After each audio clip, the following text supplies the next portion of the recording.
What up, what up, what up? Welcome into another edition of Green with Envy. As always, it's your boy Will Weir checking in. How you doing? How you living? The season is almost here. We are just a few days away from the very first regular season game of the year. Basketball is back. And to help us get set for this upcoming season, you know who we're bringing in here is my best friend, co-host, and the coach of our podcast, the one and only Greg Manakis. What's up, man? I'm living the high life today.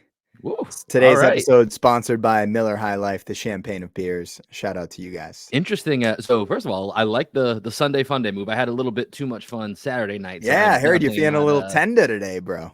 definitely a little tender for your boy today. Yeah, got the day started off as like a very casual birthday party for a friend of mine. It's actually going to be the officiant at my wedding now coming up, which is still interesting to say that. But yeah, we had a little birthday party, and before I knew it, we were at a brewery that is.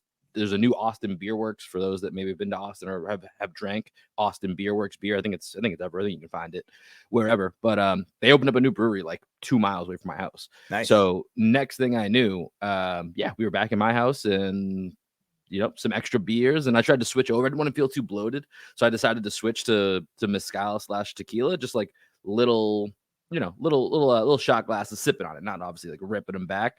Yeah. But the night went way longer than I anticipated. So yeah, been a little tender today, but I see that you're on the wagon today. And Miller High Life, interesting choice here. Tell us what's behind that choice. That's just Danielle's favorite beer. So Really? yeah, she's like That's whenever she goes hilarious. out. Yeah, whenever she goes out and she gets her cravings, like she comes back. It's always hot Cheetos, Okay. ice cream, Miller High Life, and like chips and dip. So I mean, yesterday she came back with all of those things. It was actually a really good dip was the Tostitos like avocado salsa. Okay. Now, if you never had it, I would definitely going to bring it to the next get together. That's for sure. Ooh, we're gonna have a taste off. Or Because I know, next time we hit the links, man, because we've been playing a lot bring, more golf. Bring it out there, because I know you bring that in my house. I know Lorena's gonna whip up her own avocado salsa. Yeah, We'll have to figure out where it goes down. But that order that Danielle has, it's hilarious. Number one, it sounds like what I would be doing when I used to go to Little Peach back in the day. Like when you would Shout be out like, Little Peach. yeah, it's like, let's go get a snack. That would be very similar to a probably like a 16, 17-year-old Will Weir, maybe a little high, maybe not a little high, going to get some snacks from Little Peach. That sounds like the order. Listen, you're on the Little Peach, which is now Tedeschi's, probably still Tedeschi's at this point. You're on their wall of fame, unlike that liquor store that you're on the wall of shame, where your fake ID still hangs to this day. That's right. Is it the Harbor Point Liquors? Is that what the one over on at the Boulevard next to Staples? I want to say it's Alexander's. It's Alexander's. Harbor Point Liquors was our guy Ted's. That's Yeah. the family one. Yeah. You're right. It's exactly what it is. But yeah. So anybody that's listening that's ever in the Dorchester area, if you ever want a piece of well, let us know if it's there. Yeah, I would Green love to with know. Envy history. Go look to the wall of shame of all the fake IDs that got confiscated by the store clerks over the years, and see if you can find one Will Weir with a little bit more hair and a chin strap goatee. Yeah, if you find it on the wall and you send us a picture, I don't know what the reward will be, but I will personally send you some type of reward. I don't know if it's a Celtic shirt or something. If you go out and find it, this is a scavenger hunt challenge. If you go out, find it, take a picture, I will get you something. And if you somehow get them to give it to you, I will meet up with you personally next time I am home, and I'll take you to a Celtics game. How about that? I mean, shout out to you. I was gonna say buy him a 30 and natty or something. That's probably how about High Life? We're sponsored by Miller High Life today, so we'll buy you a 30 Miller High Life. There we go. That makes a lot more sense. But Greg, basketball's almost back here. Let's go. I can't wait. We've got an exciting guest planned for this upcoming week. We've got a few guests that are potentially coming up here that I'm really excited about. And it's just going to be really fun that as soon as the season gets going, the beats are going to keep coming one after the other, right? It's just going to be rolling. And before you know it, we're going to be sitting here at the quarter mark of the season. Like, how do we get here? So it's gearing up. It's ramping up. So what we're going to do today, just to give you guys kind of the layout here, we're going to do a reality, ceiling, and X Factor skill check-in as our preview throughout the entire Celtics roster. So we're going to go player by player. We're going to give you the realistic expectations, what their ceiling is, and then what their X Factor is going to be for this upcoming season. You ready to do this, Greg? Yeah, I think I'm ready. But before we do that, I just want to really quickly give you some props, and I want to touch on the Big Will versus Big Waz debate that's still brewing out there. So you did a great job after the Thank you. last preseason game where you went on the defense of Jayson Tatum after Big Waz's ridiculous comments that he made. Big Waz, sometimes I think Big Waz just gets like so excited on the take that he's like in the middle of a take and he's like, I'm just gonna commit all into this Yeah, take. I and I don't even actually think he like even I believes like it. his coverage. I think he's interesting, but I do agree with you that I feel like, and I can't blame him because there's probably times where we might even be guilty of it because when you're in this performative space, there is sometimes where you're like, oh, this is working. I feel this, even if I don't believe it, I feel that it's working, and Mhm. then you just commit and go all in. Yeah, but I thought you did a really good job. Doing those one person podcasts is very tough. But after, having a few days to kind of let all of the research that you did on Jayson Tatum marinate, how are you feeling now 3 days after your solo pod where you went on the defense of Jayson Tatum? Have your thoughts stayed the same? Have they changed? Have they cemented even further? Where are you right now? Yeah, I mean, they're basically the same as they were from that podcast. I mean, I think for me, like actually being able to look at it, like there is some merit to what was said. Like Jason Tatum's points per game, which this should not happen to superstars, they do go down. Like he averaged 26 points per game or so over the last 4 postseasons. He's a 30 point per game scorer. So the shooting percentage goes down. We saw that obviously. I think last year he shot about 32% from 3 point range throughout the playoffs. Like it's not completely unmerited, some of the things that Waz was saying, but my point overall being just I don't understand. And like I said, this was something even before Waz went on his, diatribe on his show that I had thought about. Like, why does every time Jason Tatum's name get brought up, it's kind of brushed past like, Tatum. Yeah, he's good, but is he that good? That's kind of Hmm. the sentiment I always get. And it feels like for a guy like Devin Booker, who I do think, by the way, I think Jason Tatum and Devin Booker, I love the idea of that conversation of who's better. Because I think you could go with Devin Booker. I'm going with Jason Tatum. I think for me, I don't want to say it's easy, but it's, to me, it's not the toughest call, but I do think like there are people out there that can tell you Devin Booker and they can probably make a decent case for it. But I do think like just using the way that Devin Booker's name is brought up, it's like he's a, kind of like he's that killer in Hmm. that. And it's like, well, Because the he's guy's more of an played. asshole. Devin Booker's a Yeah. little bit of an Well, that's what asshole. I'm saying. It's a little bit of the way of Jason Tatum's personality. And so when he has these massive FU games, they don't stick the same way that a Devin Booker, like, the way that he like snarls or like, or whatever, or may have like a face that he makes after he hits a big shot. That's just not Tatum. That's the same thing with Jimmy Butler. You and I were talking about it Hmm. when we were playing golf the other day. Like their stat, like Jimmy Butler is the one in that grouping of his peers that has the most similar stats. But obviously, Jimmy Butler is not a stats don't define Jimmy Butler. We all know Hmm. this. Yeah. But the way that he plays, it kind of makes up for the fact that, I really liked going back. I think I said it was games 2 through 4 in the Eastern Conference Finals. Usually it was games 3 through 5, I believe. But that he had 20 points over 3 games on 10 of 40 shooting, a 6 point game, an 8 point game, like just like outrageous stuff that would Yeah. never be let go of, right? But for Oh my Jason God. Tatum, it's like, yeah, he had a couple cold nights, yes, but he also dropped 51 in a game 7. He dropped 65 points in 5 quarters facing elimination. And to me, I just don't think those points are emphasized as much as the lowlights are. Right. So I have a couple thoughts on this. The first being that Jason Tatum's bad games are very loud. And Yeah. you can see it, and you can see it in his body language. And I think his body language is a little bit louder than somebody like Devin Booker's. When Booker's not having a good game, he doesn't slump his shoulders. He doesn't complain to the referees. He doesn't not get back on Mhm. defense. And those are the things that over the years, I think Tatum has done a better job at getting rid of out of his game, the on-court antics that are just a little bit annoying, honestly, to watch when you're just like, man, Tatum, like, you don't have to do that. You don't have to complain to the refs after every whistle. You know, and he's done a much better job. But early in his career, that was a big issue. And it wasn't the most pleasant thing to watch on his bad nights, right? Where it seemed like, when they would go to the replays and they would show Tatum complaining to the referee, and it's like, bro, I didn't see a foul either. You know what I mean? Yeah. Like, you're clearly just complaining.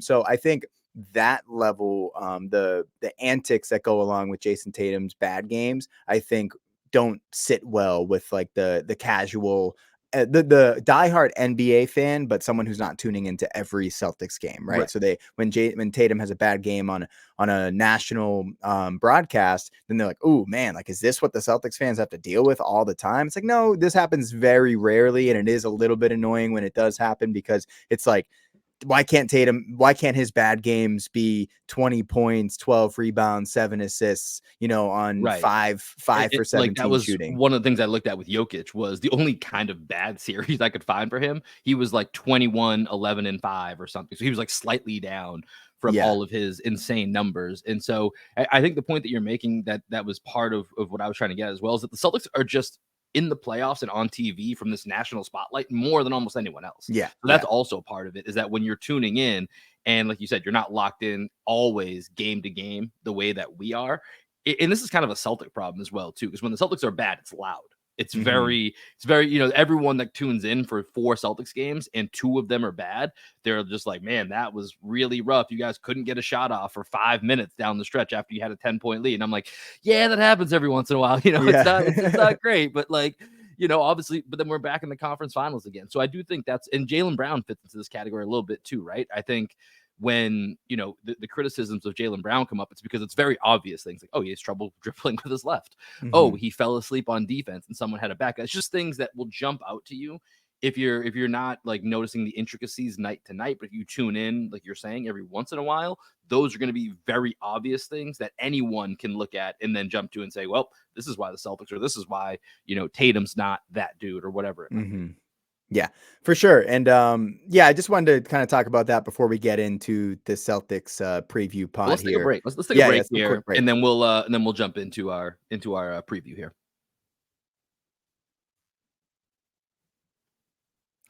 All right, and we are back here, Greg. So let's do this here. Let's set this up one more time before we jump in. We're going to go player by player throughout the Celtics roster as of Sunday, October 22nd, here as we're recording. We're going to go player by player. We're going to give you a reality check on their expectations for the upcoming season. We're going to give you their ceiling of what basically the best case scenario can be. And then, Greg, I want to just make sure that we're on the same page with this last one here. X factor skill is what we have on our sheet that we're using. Are you defining that as this is their X factor for making a difference, or just like I'll use an example, just like Sam Hauser? His X factor is it's probably his shooting, but is that kind of what we're going? Yeah, for? I kind of left that open ended so that if you had a different X factor than I did, that's fine. Like with Hauser, I think what I have marked down is his defense is his X factor, because if he gets completely exploited, the shooting doesn't matter. You know what I mean? Exactly. So, yeah. Okay. Well, let's jump into it here, and we're gonna go alphabetical order down the roster here. So let's go ahead. If you're watching on YouTube here, you'll see us kind of go through here as we hit each individual player.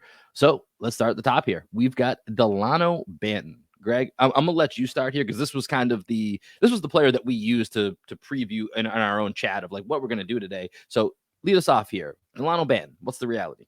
So the reality is that he might not even play 30 games this year, right? There's like I don't know if the Celtics haven't announced their roster yet, right? They haven't. Well, that's why I said as of today that we're there's still a chance that he might not make the roster, which is crazy because he's played well in the preseason.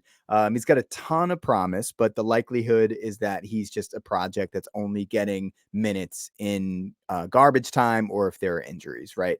The ceiling with Dalano Banton is that his defense, right, which is his X factor skill for him, right? To earn these go hand in hand. Yeah, for him, it's all about his defense. If he proves to Mazzulla that he is a real problem on the defensive end with the curveballs that Mazzulla wants to go to, right? So if he shows that he can be a problem at the top of that zone that the Celtics have been running a little bit, or maybe they go to that 2-2-1 press and he's causing problems on the second level of the defense with Pritchard and Holiday or White on the first level, that he's wreaking havoc on the defensive end, and Mazzulla realizes he's like, you know what, we need that level of chaos off the bench as a possibility.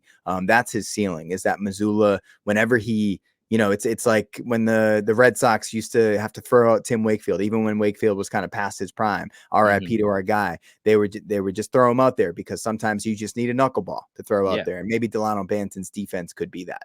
Yeah, and I think, looking at I think you nailed kind of the three categories that we're looking at here, but I think for that X factor is skill, it's not even really a skill, it's just his length, right? I think and Yeah, it goes hand yeah. in hand with his defense.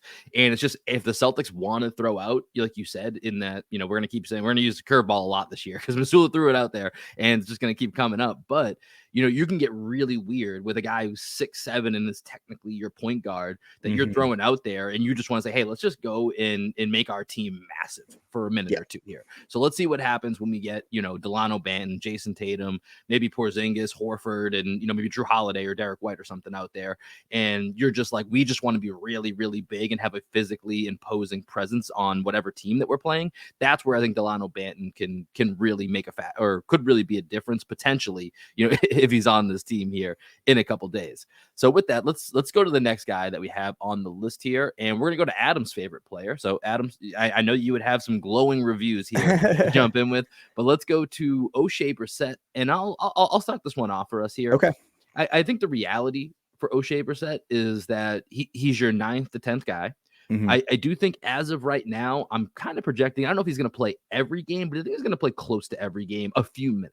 I think there's going to be a Interesting. handful of Okay. times when, obviously, if guys are out, then he'll be one of those first people that might get bumped up from 5 to 10 minutes a game to playing 15, 20 or so minutes. I think the ceiling for O'Shea Brissett is actually probably what I'm describing. So actually, I should probably flip Mm. this a little bit. Reality is that he's probably going to be a guy that plays 2 to 3 times a week. The ceiling is he's a guy that plays every single night. And Okay. his X factor skill is what's going to allow that to happen, which to me is going to be his energy and athleticism. We talked about, or I think it was you and Adam last week, talked about he's a little bit Aaron Neesmithy in the fact that he's a little bit chaotic. Yeah. And so I think he's another one of those just, is he going to be chaotic for good or bad? This is, I think, the biggest question, right? Because Mhm. sometimes having that element where, oh shit, that guy, where'd he come from that just dunked on this guy's head off an offensive rebound? That's great to have. But the guy who's going to run out there and in 5 minutes get 3 fouls, play reckless, and miss open jump shots, that's not the chaotic that you want to have in there that you're putting in your rotation. So I think for him, his energy and athleticism is what's going to be his X factor. And then where that chaos pendulum swings, that will determine ultimately what his ceiling is. Yeah, to me, he's like the Luis Mendoza of these Celtics, right? He's got all the speed in the world, but he's got no breaks. He's Yeah. yet to weaponize that speed and athleticism because to me, his X factor skill is the finishing that we've talked about. He can get to the rim pretty much at will, but for whatever reason, he has a really hard time finishing, especially when he gets to his left hand. The left hand just doesn't look great right now. Mhm. I would love to see him go up with a little bit more authority and try and dunk on people. But for me, the ceiling for Brissett is that he makes Celtics fans forget about Grant Williams. We forget about Aaron Nesmith. We forget about Javonte Green, right? And now O'Shea Brissett is that guy off the bench, right? That changes games with his skills. The skill set being that athleticism that you talked about, the energy that you talked about, and someone that Missoula can just look at as a known commodity, right? Because Mhm. right now I feel like you don't know exactly what the speed and athleticism is going to translate to on the court, right? At any point, we know that we can put him on the court and he's going to try really hard and be athletic. But how is that athleticism going to translate into productivity on the court? I think is going to be the biggest thing with Brissett. So I think finding a way to weaponize, and that's probably a word I'll use a few times on this podcast, Yeah. finding a way to weaponize Brissett, especially same with Banton. Maybe it's in his own defense, or maybe it's like a switch everything lineup. Are you expecting Brissett come, and like I said, maybe not just specifically on Wednesday night against the Knicks, but generally game to game, are you expecting to see an O'Shea Brissett sighting in most games? Or I know when I said that, you kind of reacted. That's why I wanted to jump back on that for I you. really don't know, man. I'm not really sure which way Missoula is leaning right now. I don't And he's think also kind of enjoying fucking with the media, by the way, which has been a very interesting part of Joe yeah. Mazzulla this preseason. I don't know if you heard his comment about the starting lineups that was making the rounds. What do you Where say? I forget if it was maybe Jay King or Jared Weiss asked him about the starting lineup again, and he's like, "Well, I'm going to run so many of them out there over the first 20, 30 games that you guys are going to stop asking me." And so, like I said, I think there's part of Joe Mazzulla that just is being a little coy, a little mysterious, but also a little bit more Mhm. playful, trying to be a human being. So it's going to be interesting to see what he does. And like you said, it's making it really hard to get a read as to who is going to be those back end guys that are going to get some minutes here to start the season. If it were me, I'd go Lamar Stevens at this point. We'll get to Stevens later Yeah. in the podcast, but he's the guy that I would expect to earn those minutes. You know, he started games for the Cavs last year, and the Cavs are a really good team. And Brissett was a bench player all year for the Pacers. So Yeah, that makes sense. All right. Let's go to the next guy we got in the list here, and this is a fun one. Let's go to Jaylen Brown. You want to handle this one, Greg? sure. So the reality with Jaylen Brown, right? We all know he's an all-star level player who has shown flashes of elite defense. But as I think you mentioned earlier, Will, he often loses focus on that end. He's an elite transition player and play finisher, as our guy Adam always likes to say. But he does have that nearly 1-to-1 assist to turnover ratio throughout his career. So the reality is that he could be an all NBA guy again, but the likelihood is that he's somewhere between the 20th and 35th best player in the NBA, depending on how good his upcoming season is versus the rest of the league, and that's living in that same space, right? The ceiling for Jaylen Brown is a very high ceiling, which is great for Celtics fans to think about. He could be an all NBA third teamer, an all NBA defender, which is something that he has expressed interest in earning, recognition for this year, who uses the increased talent around him to really simplify the game. Make quick reads, make the extra passes we saw so far in the preseason, and recommit to spot up shooting mechanics. This is something that I mentioned at the end of the season last year, Will, where I was like, I don't like how JB's shot looks. It looked messed up. It was broken by the end of the season last And you year. could tell the free throw line was a disaster. Absolute disaster. He was bricking shots off the backboard. It didn't look like he knew where his base was on his shot, his release point on his shot. It was just an absolute mess at the end of the season with the shooting mechanics. So hopefully this year he's driving those closeouts, the 45 cuts that we talked about with Brissett. I think Brown could be really good off those 45 cuts as well, getting to the line a little bit more and continuing to improve from the line, close to 80% last year. Every year that free throw percentage has continued to go up. And for me, his X factor skill is reading the floor, keeping the game simple, not trying to force things, not predetermining anything, just saying, all right, this is what the defense is giving me. And I know because I've drilled it so many times that this is the right play in the right moment, and not try and do too much. Because when Jaylen Brown gets tunnel vision, when he tries to force things and the whole defense is set and he's like, you know what, I'm feeling it right now. So I'm just, I'm going to try out my left hand right now because I'm feeling it. And I think I can get there. It's like, no, man, there's 3 people watching you and there's people open right now. So just move the ball, keep the game simple. I think if Jaylen Brown commits to that and has the mentality on both ends of the court, he could be a top 15 guy versus a top 20 to 35 guy. Yeah, that's a wide range there from 15 to 35. But I can't say you're wrong, because that we've seen Jaylen Brown. We know a lot of Jaylen Brown, but the good thing about what we know about Jaylen Brown is that he continually pushes through whatever ceiling we as fans and media put on him. He has continued to always kind of push through that and show us, oh, Jaylen Brown can do this now. We didn't see that coming. So he's done that throughout his entire career. But obviously, at a certain point, you might run out of that, being able to keep pushing through that. So this will be a big season for that. I'm with you in that, Jaylen Brown, I think him getting back to a repeat all NBA, it's going to be really tough. But I think that's kind of the area that he lives in, which makes sense for, when you said he's somewhere between like 15 and 30, basically, right? Mm-hmm. So I think every year that we go into a season, Jaylen Brown, part of Jaylen Brown's, maybe not goal for him, but goal for us as fans watching, is that he should be hovering somewhere around that third team all NBA conversation, right? That's a really good season if he's somewhere in the mix for that, or lands on that third team. And then, like you said, the ceiling, we saw it, second team all NBA. It's already happened. So we know that he can theoretically get there, can potentially get back there. And then that X factor, for a second, I thought you were just going to say his left hand. I mean, it's part of what you were saying. But I was thinking about this earlier, and I think for Jaylen Brown, the biggest thing for me that would be a massive success this season for Jaylen Brown is I think he's going to get around 25 points per game or more. I'm basically just booking that in. Maybe I think he was around 27 last year. We'll see more miles. Maybe it goes down slightly to 25, but I think that's kind of like the bottom of like where he's going to be points per game wise. For me, it's just, as you talked about, can we get that assist to turnover ratio just in check, just a little more? Right now, it's about 1-to-1. It's about 3-to-3 roughly is kind of what you're looking at per game. Can that get closer to 4-to-2? Like that's it. Because I don't think he's ever going to be that guy that's 27, 8, and 5 assists. I don't think that's going to be Jaylen Brown. But can he get to that? Four assists and only 2 turnovers, and I think it's going to be really interesting to see where he picks his spots. Because like you said, sometimes when he gets those blinders on is when he gets in trouble. That's when his whether he's reading the defense or just making, the wrong read, that's when it can be in trouble. And now that there is more guys out there that need to eat a little bit more, you got to kind of hope that he's not going to feel like, all right, I haven't had a chance to cook in a while. Now let me, try to do my thing and run into 3 defenders. So, well, that's a great thing about JB, is that he always starts games so hot that I think if he can just come out like a flamethrower, like he always does, and score 9 to 10 points in the first quarter, that, that's going to get the Celtics off to a good start. And then he can just play defense the rest of the game, and get buckets in transition. And then he'll be good. It relieves that tension of like, oh, I haven't got the ball. I haven't gotten mine in a little bit when he eats first, and then it kind of trickles down from there.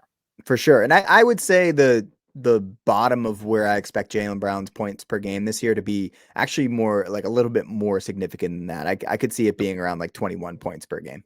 Oh, that's a 6-point drop. You think it would go down that just because of the Porzingis Holiday factor? Yeah, Porzingis Holiday, and he's got his money. He had to put up those numbers to earn that contract. I think keeping the game simple will mean that Jaylen isn't, hunting shots. And I think when he hunts shots, that's when he gets in trouble. And if he goes down to 21 points per game, but the assists go up by 3 assists or 2 assists, 3 assists per game, he's still affecting the game with those points generated. You know what I mean? So that's what I'm hoping out of Jaylen Brown. But maybe it's going to live somewhere in between like 23 points per game.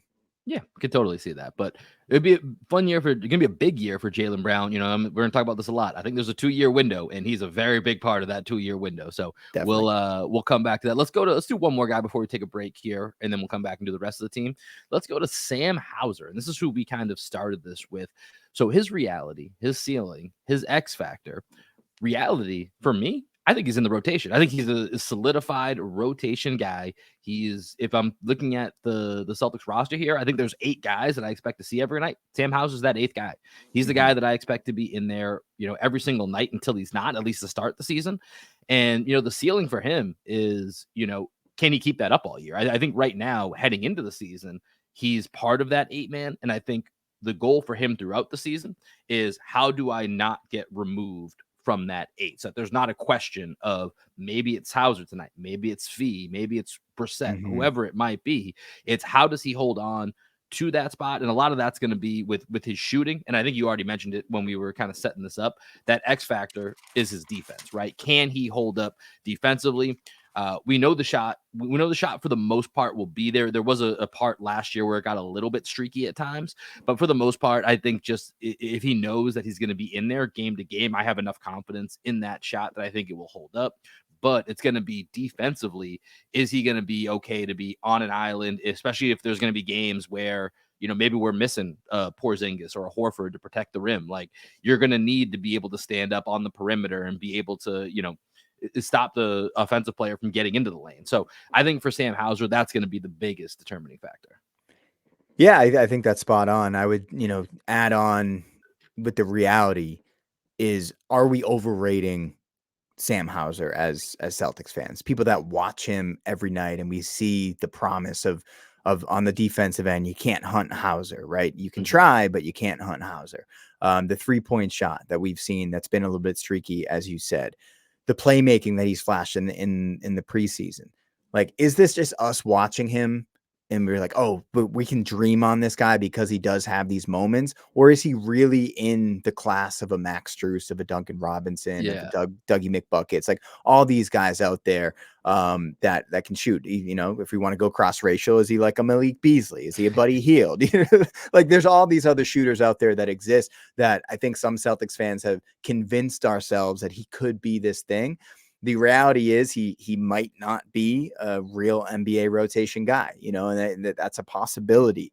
The ceiling for Hauser, in my opinion, is that come NBA All-Star weekend, he's in that 3-point contest, and there's no question. And he's a favorite to win that because of the season that he's had up until this point. And to kind of piggyback on what you said, there's no way that Mazzulla can keep him out of the rotation because he has been weaponized. What did you call him last year? Shotgun Sam. Shotgun Sam. If he's Back for letting year the 2. shotty fly, then let's go. Like Hauser could be a huge impact player off the bench, but I still think there's a possibility that, come mid-season, he's not even in the rotation. Yeah. It's funny when you were talking about how are we potentially, because we watch him so closely night to night, overrating a guy like Sam Hauser? And it's almost the inverse of the Big Waz problem that we were talking about at the beginning, when sometimes people will tune in and just catch the Celtics in certain moments, which could be moments of weakness. But a guy like Hauser is the opposite. It's guys like us who are watching, or they're like, dude, you haven't heard about Sam Hauser? Yeah. What do you mean? This guy's amazing. I'm like, I don't know, man. It's Sam Hauser. He's like your 9th guy that shoots the ball pretty well. Like, yeah, my brother doesn't believe in Hauser. Interesting. Do you know what his reasoning is? He just doesn't think he's good. Okay. Yeah. And that's the thing, right? When you watch a guy like this who's going to be teetering on the back end of your rotation, you're going to have differing opinions on him. And so I think ultimately, like we said, for Sam to have his best season, he's fully established, and it's known that, yes, this is a guy that's in your rotation and you're heading into the playoffs and you're going to see him out there. So that will be hopefully what we get from Shotgun Sam this season. Let's take a quick break here, Greg, and then we'll come back and we'll finish up the rest of the roster.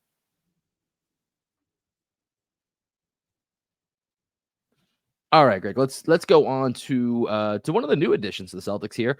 Let's go to Jrue Holiday. And I want you to do this one here because I know Jrue Holiday is your boy. So I want to hear what you got. The best point of attack defender in basketball. Reality, he was playing above his head with the Bucks on the offensive side of the ball. He was never supposed to be a number 2 on a championship team. That was not what Jrue Holiday was born to do. Jrue Holiday was born to be a beast on the defensive end of the court. And with the Celtics, he's able to be unleashed in that way, right? The reality, in our opinion, is that he's a much better player than Marcus Smart. And I think that he's going to willingly accept a lesser role on the offensive end, which is what a lot of the push and pull with Marcus was like, in moments where it's like, Marcus, you're not the guy right now. Like, it's not you. It's not the time for Marcus Smart to do these things on the offensive side of the ball. I think Jrue Holiday is going to be able to come into this situation and just pick his spots on the offensive side of the ball, not worry about it, and just be happy that after being overtaxed in Milwaukee, he can come into Boston and just play his role that he was born to do. And that's to be, potentially second time in 3 years the Celtics have, defensive player of the year level guard on their roster. So, there's a chance that we all underrated Marcus and that they're actually a tad closer on the offensive end. There is that chance that's out there. I know our guy, Jake from First to the Floor is big on that. He thinks that they're actually a lot closer than Celtics fans think, but I think there's a pretty sizable gap there. The ceiling is that he makes everyone, including our guy, Jake at First to the Floor, realize that Smart was in fact the poor man's version of Holiday, and very quickly. He's an all-star. He's an all-NBA defender who helps the Celtics out, get out of their own way in crunch time. And for me, Will, the X factor skill is ball handling. I've mentioned this before. It's been talked about. Jrue Holiday has a knack for making a few boneheaded plays throughout the season when he's given a little bit too much on the offensive side of the ball. But with the role that he's entrusted, can he be a very low turnover ball handler where he can't get pressured by a guy like Deuce McBride that we saw the other night that gave him some problems, like a Grimes that gave him some problems? Like, can Jrue Holiday be efficient with the ball handling and make plays for everybody else and like really run a professional pick and roll that Marcus was capable of, but we didn't see enough out of him? Yeah. So I think with Jrue Holiday, out of the let's call it the big 4, so to speak, for the Celtics, we were talking about Jaylen Brown's points per game earlier. This is the guy who I think, because you mentioned that he's going to be someone that feels like he's willing to sacrifice so he can just be unleashed defensively and take off some of that offensive burden. He's coming into the Celtics season. Last year, he averaged 19.7 points per game. He's the guy that I think more than Jaylen Brown is going to see that 5-point drop off where he's going to be closer to 14, 15 points per game, which I think is probably more suitable to to give him more balance in his game so that he can do the things that he really excels at and do them, to the top of his abilities. And so the only thing that I would add to what you said here is for that X factor skill, I think it's the offense overall. I think that's the one part when I look at the Celtics team in the offseason, when we've gotten to look at them with everyone on the floor, is it still feels like Jrue Holiday is the one where we're trying to figure out what is the right spots to put him in, whether that's, whether he's going to be a spot up shooter in some actions, or if he's going to be handling the ball, or if he's going to be screening it. It still feels like they're trying to get that feel for, oh, he likes to shoot from here. This is where he likes to cut. Are we going to see him more in the post? We saw it a few times in the preseason, but I think for me, that's just the X factor is how do the Celtics, to use your word, weaponize him from an offensive standpoint? He doesn't have to do as much. He is capable though, so you don't want to just waste him as a spacer, but you have to figure out kind of what that spot is, especially when if you look at the offensive hierarchy, he is going to be fourth in that list, but defensively, he's your number one weapon that you have, so you do want to make sure that you're utilizing that to its highest capacity. For sure. And Jrue, let's not get it twisted as Celtics fans. He's not Dame Lillard, right? He's not Trae Young. He's not Steph Curry. He's not one of those elite pick and roll players. He's someone that his best skill, honestly, might be his post play and his left hand around the rim. He's really good at getting to his left. He's great off the pivot in the post. He's great with the fall away jumper. And one thing that you'll see a lot out of Jrue Holiday, it's one of my favorite things about him. He loves going through his legs. He'll go on the perimeter. He'll go through his legs, and off of that through the legs dribble, he'll hop backwards into a 3-point shot. You see this a little bit out of Jayson Tatum. Tatum likes that shot, but Holiday does it, and he does it better than most guards in the NBA, where he'll go hard dribble left to right through the legs, jump back with his momentum going left and hitting the three. So I think you'll see that once a game out of Holiday, and him mostly in the post and playing a little bit off a pick and roll, but it's not going to be like again, to use the word weaponize. We're not weaponizing Holiday in the pick and roll. It's just something that he's able to do efficiently. Yeah, for sure. Let's go to the next guy here in our list here. Old reliable Uncle Al. Al Horford's back again for another season. 37 years old for Al Horford, and that for me is where the reality starts, right? Is that he's 37. He's getting up there in age, and thus far he's aged amazingly. I forget what podcast I listened to, but they were talking about defensively centers that hold up in the postseason. Al Horford's at the top of that list of when you get to the postseason, guys that you want for their versatility, whether he's guarding Giannis or whether he's guarding Embiid, or if he has to be on the perimeter, there's much worse options that you could have than Al Horford. And should we get to the finals, he's certainly not going to be a Nikola Jokic stopper. That doesn't exist, but this is maybe the guy or one of the top few guys that you would say, all right, let's see what we can do against the Joker, and we'll put Al Horford out there. So the reality is he's 37, but I mean, he's been a knockdown shooter for the last 2 seasons now, very large sample size. So he's going to be really important for the Celtics when it comes to spacing. And then with the ceiling, I think the ceiling for him is just, can he maintain the same level of play, right? Yeah. Can he be at that same level? And they're going to rest him just like they did last year. I think he's going to get even more rest probably this year. If it's even a borderline call, they're going to say, listen, just take a night off. We know when we're going to need you to be at full steam, full go ahead. So I think for him, it's just being able to maintain. And then the X factor skill, this is an interesting one because I feel like this could go potentially a couple different ways. One of it's just that the shooting has to remain, right? The shooting has to continue to be there. We saw that plummet in the playoffs. Exactly. So that gives you a little bit of pause for concern, but we have seen, at least in the early returns in the preseason, that this team is going to get a lot of open looks with all the other guys that are out there. So him being that fifth guy every time that he's on the floor, that is a pretty big luxury from what we've seen out of Al Horford. But so I think that's probably going to be the biggest X factor. But then it's also just, once again, it comes back to being 37. What does that age look like? What does it look like for him on the defensive end? Does he lose? And does he start to lose a little bit of athleticism? Does he start to lose a little bit of that lateral quickness? Because that is what makes him such a strong weapon for this team on the defensive end when they get to the postseason and you have to match up with these unicorns. And, well, we got a unicorn now, but we still need Al Horford to do his thing against the opposing team unicorns.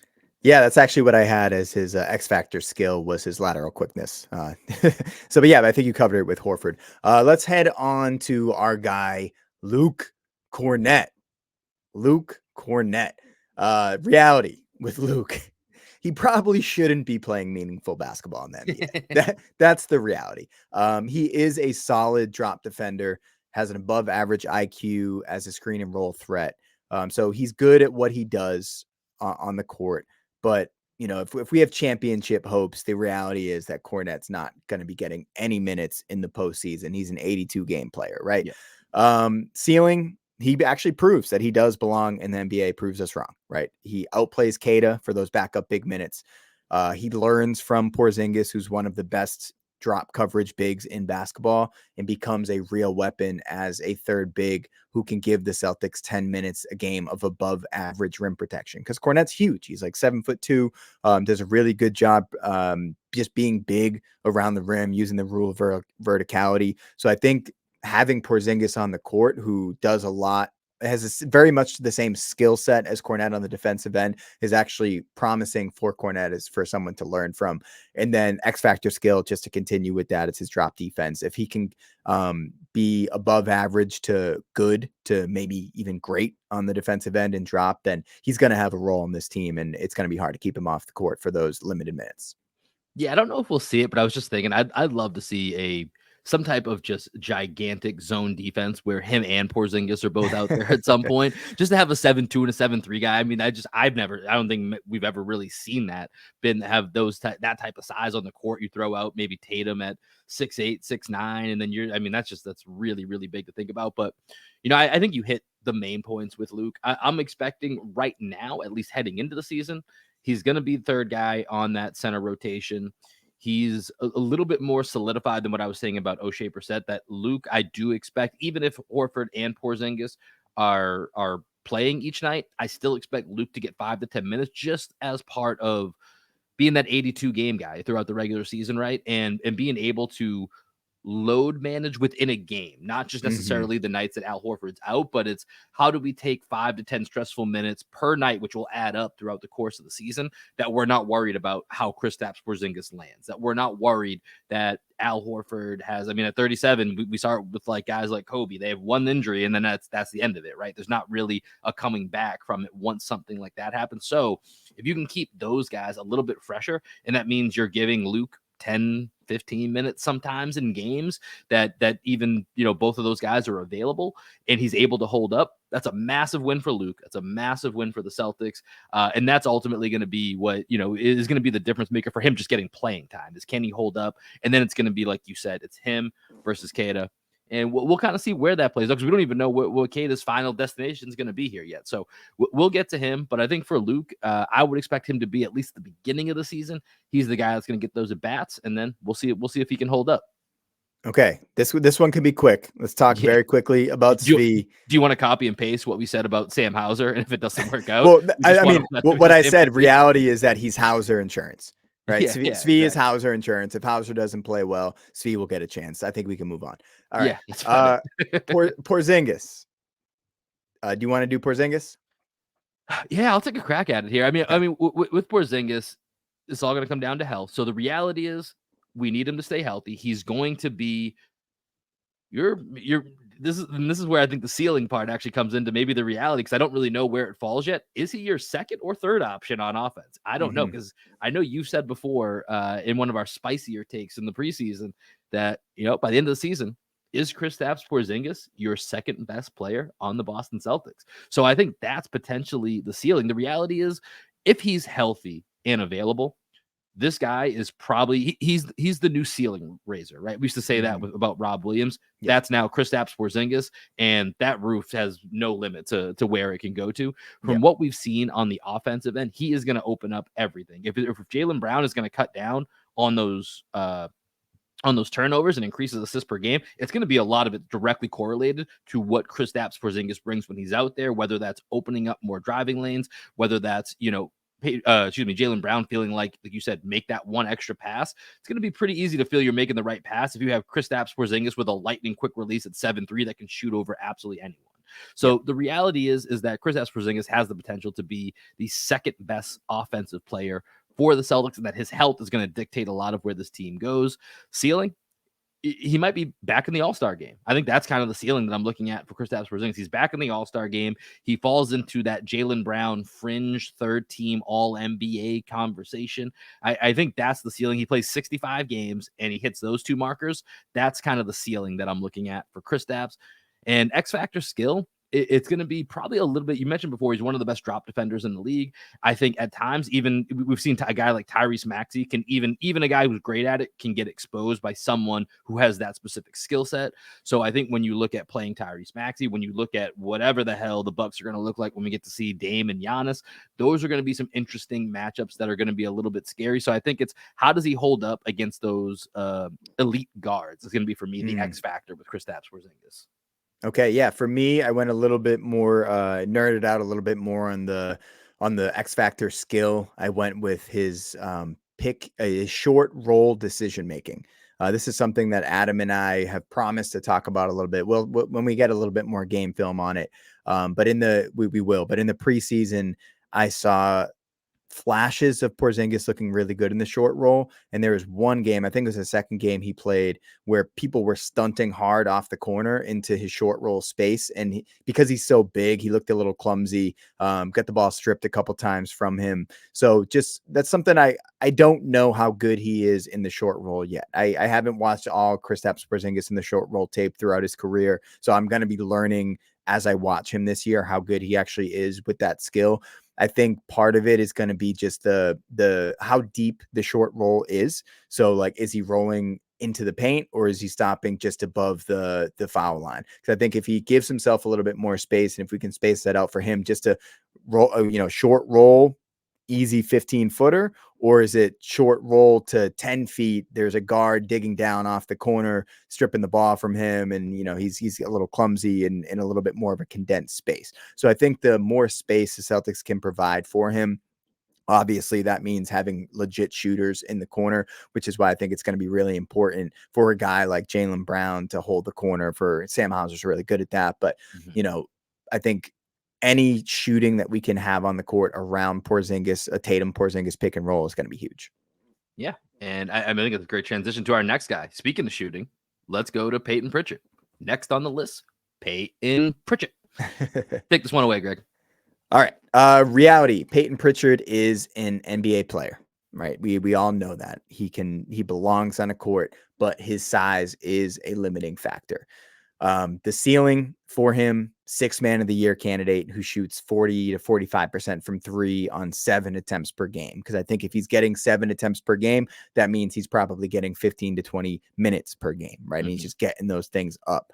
The X factor skill for Pritchard to me is the ball pressure. So we've seen a lot in the preseason when Pritchard's on the court, the Celtics are going to that 2-2-1 full court press defense. Here's why I think they're doing it. I think they're doing it because Pritchard can be exposed on the defensive end, but the longer it takes for a team to get the ball up the court, the less time there is to hunt a mismatch on somebody like Pritchard. So I think that's the reasoning for going full court pressure with Pritchard on the court, is because the longer it takes for a team to get into their offense, the less time they have to exploit a mismatch. What do you think about that, Will? No, I don't really have much to add. I think Payton Pritchard's been kind of the darling of the preseason, right? Preseason P, as he's coming to be known. And I think you hit all the kind of check marks that Payton Pritchard's going to have to hit throughout the season to have that meaningful impact. And it will be interesting to see as we get into, the deeper parts of the regular season, is how comfortable Joe Mazzulla does feel with Payton Pritchard out there defensively. And for, like you said, if he's going to be that real right now, at least based off the preseason, it feels like this is the most definitive non-top 6 guy is Payton Pritchard, right? Like this is the guy that we expect to be out there. So, I think he's going to be heavily involved in these curve balls that we keep bringing up with Joe Mazzulla, because Payton Pritchard, he's pesky, right? He brings a different energy. And that was even when Ime was here, that was part of his curveball, was bringing in Payton Pritchard at times, whereas like, I just need a spark plug. I need some energy here. I need a guy that, it certainly feels like he's a guy that never lacks for confidence. And so Payton Pritchard, he always feels like he belongs out there. So that's something that I think is going to be, we'll keep an eye on. And then we'll see how, to your point, how Mazzulla utilizes him so that Mazzulla always feels comfortable with him being out there, being there night in and night out. Let's keep going down the bench here. Looks like next up we got big Neemias Queta is next up on our list here. And I think a lot of the things that it's funny. Svi and Hauser, Queta and Luke, they kind of go hand in hand, right? Because if Luke doesn't work out for all of the reasons that we said, if he works out, he's going to do it for this reason. If it doesn't, it's for that reason. A lot of that can be applied to Queta as well, I think, when we look at kind of his reality, his ceiling, and what his X factor is. I think the one thing that I would say that is, for me, at least as the view that we've seen of him so far in the preseason compared to what we know about Luke, because we had him all the last couple seasons, is that Luke has a very high basketball IQ. Queta can get a little bit foul happy, and there's a little bit more chaos into it, which once again, there's the upside to that because it is going to be different. It could change the game if it goes right, but it also has the opportunity to be an Achilles heel if you're Will, as you're saying that, I didn't expect to spend a lot of time on Queta in this conversation, but this reminds me of back when Brad Stevens refused to play Rob and he just played Daniel Tice all those minutes, and all Celtics fans were like, please just give Rob a chance. Give him a chance. We know you love your safety blanket of Daniel Tice and the known commodity that is Daniel Tice and what he brings. But there's just so much promise with this Rob Williams guy. Maybe that's going to be the same thing. A little bit of that. I think that's entirely possible with this because I mean, from a physical standpoint, it feels like this is a no-brainer, right? When you watch the two of them play. Yeah. But Luke's a guy, he's going to be in the right position. You know exactly what you're getting when you have Luke Kornet. With Queta, it's going to be a little bit more of a wild card, and you got to feel it out. And the only way to feel it out is when he's actually on the court, and then you got to make a call from there. So I think Kornet gets the first shot, but I think a lot of the things that we're saying about Kornet will apply to Queta, and if he gets that chance and finds his way into the rotation, that will be his ceiling. All right, and let's keep it moving with another guy who's fighting for a roster spot, fighting for a rotation spot. My guy, Lamar Stevens. I'm actually a big Lamar Stevens fan. Yeah, you and Adam are a lot higher on Lamar Stevens than I am. So I want to hear what the reality ceiling and X factor is for him. Well, I mean, he's a guy that earned minutes on a good Cavs team. They didn't have a lot of, he was competing with Dean Wade and people like that, but he earned a spot. He earned a spot on that Cavs team. He does have the reality. He has an uphill climb for minutes on this team, which is much deeper, especially for the role that he could fill. The advantage that he has, though, is that he's unique in what he does off the bench. So he's the one true small ball 5 option that I think the Celtics have on the bench. He's stout. He's a really good defender, strong as an ox. I could see him, Missoula going to him to go up against a Jimmy Butler, to go up against a Giannis. The Cavs threw him at Giannis from time to time.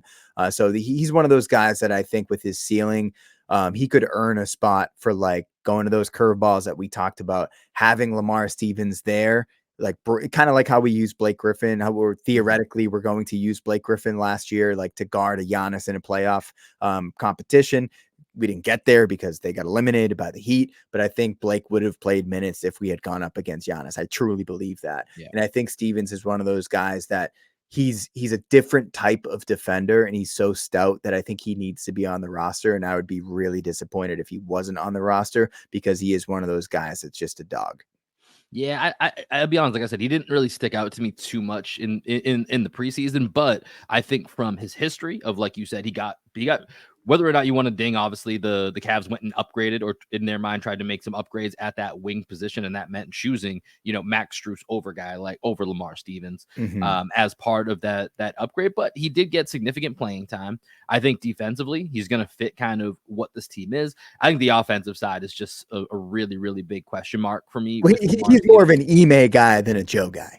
100%. And that's for me where I'm not really sure what to expect with Lamar Stevens. So, like I said, I know you and Adam are really big on what he can potentially bring to the team. So I'm interested to see if it plays out with him being on this team. If he's probably one of the biggest question marks that we're talking about throughout this entire preview that may not be on the team by the time this releases or shortly thereafter. But if he is on the team, real quick, you would choose Brissett and Banton over Stevens, like getting minutes. Right now, I would. Yeah. Interesting. Yeah. I mean, I just think from at least between Stevens and Brissett, I'm not going to say sit here and tell you that Brissett has a great upside on offense, but I like his upside on offense more than I like Stevens. And I think their gap on defense and what they're going to be able to bring, except aside from the fact that, like you said, Stevens could potentially be a small ball five. I'm not sure Brissett would be able to do that, but I think that their gap on defense is going to be a little bit closer. So I would lean Brissett. I'm not going to sit here and die on that hill, but I would lean Brissett over that. And then with Banton, he's 6'7" point guard. Like I think to have that extra long point guard that can, give you a few different looks. I think with Banton that makes him stand out a little bit more than both Stevens and Brissett because he can handle the basketball, unlike these two guys. I'm dying on the Lamar Stevens hill. I'm dying on it. Okay. You're not willing to die for O'Shea Brissett. I'm willing to die for Lamar Stevens getting some minutes this year. All right. Well, I hope for you and Adam's sake, he's on the team here in a couple days. Let's go. Let's keep it moving here, and let's go to Jayson Tatum. We got a couple guys left here that we're gonna roll through. Jayson Tatum. I mean, the reality is, last 2 seasons, top 5 MVP finisher. Last 2 seasons, first team All NBA. That's that's the reality of Jayson Tatum, is that he is in that category. I obviously went on my whole defense of him last episode. If you want to go back and hear that, we talked about it at the beginning. But that's where Jayson Tatum is. He's in that top tier of NBA superstar. And the ceiling, there's only one place for him to go, and that's to be the unquestioned MVP, to be the Finals MVP, to win a trophy. That's the only level of the video game left for him to conquer before we start getting into some really rarefied area. Then we're talking about legacy once he accomplishes those next couple of things. So that's the ceiling for Jayson Tatum, which is pretty crazy. There's only a handful of guys that you can say their ceiling is MVP of the regular season, MVP of the finals, and then winning a championship. But that's where we're at with Jayson Tatum. And then when it comes to X Factor, this gets back to, I think, the perception of Jayson Tatum, because he just leads in his own way. He's not as demonstrative as some of the other, players that we're talking about that are in that, that MVP level category. But I think the X factor is kind of his leadership. And I don't really know how we're going to be able to judge that. We're going to make a ton of inferences that may or may not be correct throughout the season. But I think it is going to be that leadership, because that's part of removing Marcus Smart from this team, is that there is no one to lean back and say, well, Marcus has been here since day one that I got here. He's been, with the Celtics for almost a decade. He's kind of our leader. I'm going to be our on court. Like, yeah, I'll get you a bucket when we need it, but you're going to have to do more than that with this team now. And so this is going to take on the personality of the Jays. The Jays are definitively the end all be all for this team. They're the pillars, like we've talked about for a couple of years. There's no more Marcus Smart in the background that is kind of like, am I a pillar? Can I be like, there is none of that anymore. Everyone knows that it's Jayson Tatum, it's Jaylen Brown, and Jayson Tatum is the A1 on this team. He's the MVP candidate. So he's going to have to find his own way to lead. We'll make our own inferences, but obviously I think whatever happens with the Celtics season, we'll know kind of, how effective or ineffective it was. Yeah, for Tatum, ineffective or ineffective? Ineffective. Okay, there you go. X factor skill for me for Tatum is the big man stuff. Okay, can he rebound at a level that makes a guy like Big Waz, who might not tune into every game, be like, oh wow, Jayson Tatum's averaging 11.5 rebounds this year? Like, that's crazy. Let me tune in and pay attention to how effective he is on the rebounding. His weak side rim protection, something we saw a little bit more last year. Rob's gone. Rob's not going to be in that rover spot anymore. If Porzingis is in drop, Tatum's the next biggest guy on the court with the ability to guard the rim. Obviously, Derrick White, who we'll talk about here in a little bit, can do that as well. But I think Tatum's rim protection, his willingness to go in the post and post up on the offensive side of the ball, with Horford coming off the bench seemingly this year, there's going to be a little bit more space for Tatum to get down in the post. And I think Tatum in the post is going to be something the Celtics should go to a little bit, 3 to 4 times a game. I think that's the bare minimum of what we should see out of Jayson Tatum. So for me, it's all the big man stuff. I would expect ceiling for Tatum is that he literally puts up numbers where if you put like the anonymous player A versus player B stats, you're like, oh, is one of those guys Giannis Antetokounmpo because he's averaging 13 rebounds? You know what I mean? So that's the ceiling that I see out of Jayson Tatum. Obviously the MVP stuff that you talked about, but this kid is amazing. He's absolutely amazing. I would love for, with what we've seen out of Wemby, we know that team is going to be really difficult in the next 4 years. So we have a 4-year window here before Wemby starts racking up all the championships here in Texas. So for Tatum, I would love to see him get his first championship this year, obviously. Yeah, I mean, Tatum, Celtics, both the goals, both the ceilings of what it is for the season, they're directly linked together. So we'll see how that plays out. Let's go to the rookie here, and I don't really have much. I'll be honest on Jordan Walsh here. He didn't really get enough of a look. I think he's going to spend a lot of time in Maine. Is kind of The my reality, prediction. yeah. So I think that's the reality. Ceiling is that he performed so well in Maine that he gets a few, a few looks here and there. It's not going to be at the beginning of the season, but midway through the season. Let me tell you what Jordan Walsh's ceiling is, okay? Jordan Walsh's ceiling is to get Celtics junkies to drool over G League tape and drool over garbage time minutes. That's it. The team is too deep for Jordan Walsh to earn a spot this year. He's 19 years old. He's a kid. He's not going to earn a spot on this team. It's way too deep. There's too many options above him. I love him. I think he has a lot of potential. He's going to be in the G League. Yeah, I think that's perfectly said. I don't think we need to add any more to that. That's going to be Jordan Walsh's fate this season. So for you sickos that love digging into Maine Red Claws or now the Maine Celtics tape, have fun and let us know how he's doing. We'll check back in with you guys. Let's go to the last guy here before we wrap up our preview pod, and we have my guy, your guy, our guy, Derrick White. Reality, Derrick White, he's got a lot more responsibility this season, even with bringing in Jrue Holiday, there is a lot more responsibility for Derrick White. The reality is that he's a Swiss Army knife that can do a little bit of everything and seems happy to pick and choose when he needs to be more defensive minded, when he needs to handle the ball, when he needs to sometimes score if he knows that he's feeling it. We've seen a couple nights where he's dropped 30 points or nights where he's taken those shots off the dribble. I remember last year when he first started taking shots off the dribble, it's like, who's this guy? Where did he come from here that he's snaking around a pick and then stepping back for three? And if he's feeling it, he can have those type of nights. The ceiling for Derrick White, let me ask you, do you think there's a small, sneaky all-star appearance chance for Derrick White? Yeah, that's what I have as my ceiling for him. And it wouldn't be because he's averaging 20 points a game, right? That's not going to be why he gets into the all-star game. It's because there's going to be podcasters like us. There's going to be pundits like JJ Redick, who went on his rant the other day about Derrick White not being in the top 100 of the ESPN ranking. Which is crazy. Can Derrick White be the premier star in his role to the point that it would go hand in hand with the Celtics having the best record in the league by a wide margin. I think that's the only way he gets that all-star nod. But the ceiling for him is that those shooting numbers were not a fluke last year. The Celtics bet big on Derrick White. They traded Marcus Smart in favor of Derrick White. That's the reality right there. And then it just happened. Jrue Holiday fell into our lap. So we were like, we were not going to say no to Jrue Holiday. So it's not quite as much pressure on Derrick White, but I think there's a real opportunity for him to be an all-star, but it has to go hand in hand with team success. Yeah. And I think that brings us to our final point here and we'll wrap up.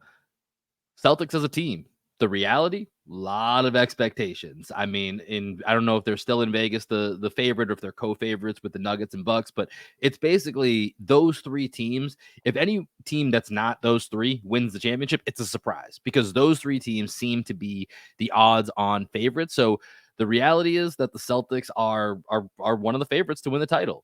The ceiling, well, banner 18, bring it home. That's the ceiling of what, and it's also what changes the course of the next couple of years for the Celtics. Like I'm going to say all year long, Wick can say the right things that it's a 5-6 year window. We just know that's not true. That's not how the NBA works. It's what Wick should be saying, to be clear. He shouldn't say it's a 2-year window like I am, but we know that it's going to be this 2-year window. And if the Celtics do not win a championship this year, there's a lot of pressure to win one next year. And if they don't do it, then what this team is going to look like when we're going through and doing a preview in, year, what is it, 2025, 26, it is going to look a lot different. That's just the honest truth of what's going to happen if this team does not win a championship in the next 2 years. So the ceiling, bring home banner 18. And for me, the X factor is going to be health, right? Can we get to the postseason and have our 6 guys that we know are going to be the ones that we ride or die with, and then have just like 2 guys, like whether it's Payton Pritchard and Hauser or Pritchard and somebody else that we know that we can